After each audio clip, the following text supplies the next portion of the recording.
Hello, it's D10, and the video you're going to be watching in the background is going to be another best class setup video. This time I'm going to be giving you my best class setup for getting DNA bombs, and it is just a really good class in general, so if any of you guys do want to give it a go, it will definitely help you out in being a better player.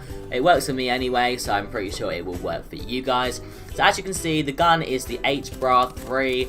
And I'm actually using the radar equivalent. It really doesn't matter about that, it doesn't make too much of a difference. You can just use the original one if you don't have that. But obviously if you have a better one you can use that too, it really is up to you. And the attachments I do like to use on it are the grip, the silencer and the extended mags. In my opinion this gun does need the grip. It's like one of them guns where if you do put grip on it, it has next to no recoil. If you don't, you kind of have quite a bit of recoil and it's quite hard to control. By the way, the gameplay in the background is just a good game that I had in general. I went on some nice streaks with it, so I thought I'd use it for today's gameplay. Right, okay, so now we're going to the secondary. I don't use any secondary, I use the combat knife. I don't feel like a secondary is needed in this game, because most of the time they are actually really bad, so I wouldn't recommend using a secondary, it's not worth taking up a point. So the perk layout, I have perk 1, I have 2 perks, I use the perk 1 greed, and I have low profile and flat jacket. Low profile is quite an obvious one. Most people in this game do tend to use the UAV, because of course it is newly out, it's only been out for around a week. So people are still using the default kill streaks kind of, and also UAV is definitely one of the best kill streaks in the game, so that's another reason why people are using them quite a lot. So staying off the radar is definitely very important, because you obviously need to be trying to be stealthy if you're trying to not be seen on the radar. So the next perk is obviously flat jacket that I'm using, and honestly flat jacket isn't overly needed too much. If you're playing like a more objective based game mode, then it will obviously help out a lot more for you. But domination, you don't really need to be on the flags 24/7. But I kind of just put it on because there wasn't anything else that I felt like was worthy of it. If you're playing something like Team Deathmatch, I'll maybe switch that up to like lightweight, or just if you're playing like Kill Confirmed, a game mode where you don't think there's going to be many grenades being thrown at you, I would probably switch that out to lightweight, but it really is up to you.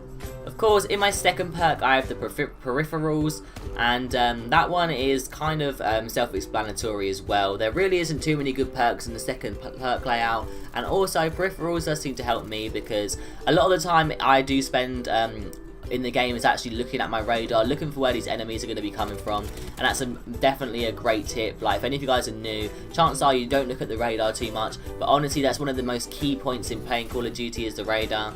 So definitely that helps you see a lot more people on the radar, which is obviously going to help you out, it's going to make you ready for more people. Okay, so the next one is the perk 3 loadout, and in that I'm using blast suppressor and toughness. You may notice that I'm not using scavenger, and it is something that I've been doing, like it's a new thing. I spoke about it in my last gameplay that went up, my DNA bomb. Honestly, scavenger isn't overly needed in this game. As long as you're in that mindset of I am going to run out of ammo and I do need to pick a gun early on in my streak, then it's okay, because you can have enough time to kind of pick and choose your guns. Like I have an AK-12, which is a decent gun, so I know that I'm not going to be like getting caught off guard when I do run out of ammo. Just make sure you're always in that mindset of you do need to pick up a gun if you are planning on going on a streak, because otherwise you are going to get caught out. And once you do get into that mindset, it's definitely very easy to play the game without scavenger. And of course, I have the toughness perk, which is very, very useful. A lot of people do say that in this game, toughness isn't really needed, but I personally have given it a go, and I really do need toughness still. I feel like if I don't have it, I seem to flinch up. Like the second I get shot, my player starts trying to like shoot the birds or something, and it just completely goes over their head. So I do think toughness is needed in my opinion, although others may disagree. So the blast suppressor is definitely a really important perk. Unfortunately, like all the great perks are in the perk 3 slot, which is really unfortunate, because this game would be a lot, maybe not a lot easier, but it would be a lot nicer just to kind of have the perfect perk layout. But unfortunately you can't have that because all of them are in the perk 3 slot. And blast suppressor is definitely one of the most important perks, especially since this game does revolve highly around the exo movements. So using the blast suppressor is definitely going to help you out. You can definitely move a lot more freely. I know I've been using the exo movements a lot more now that I know that I'm not going to appear on the radar, and it definitely does really help. You may need to like get into the hang of it to begin with. Just try and get out behind the enemies, jump behind them. They're going to have no idea you're there, and you can quickly take them out. And obviously the silencer on the gun helps with that too. You want to be stealthy as possible. I don't think I've really gone over the attachments other than the grip actually, so we're quickly going to hop back to the extended mags. The extended mags is quite self-explanatory too. The gun without extended mags really doesn't have very many bullets. I think it's only like 22 or 23, something like that. But once you add extended mags, it does go up to 39, which I think is a really random number. Like, could they not just round it up to 40? So that's the reason why I do use extended mags.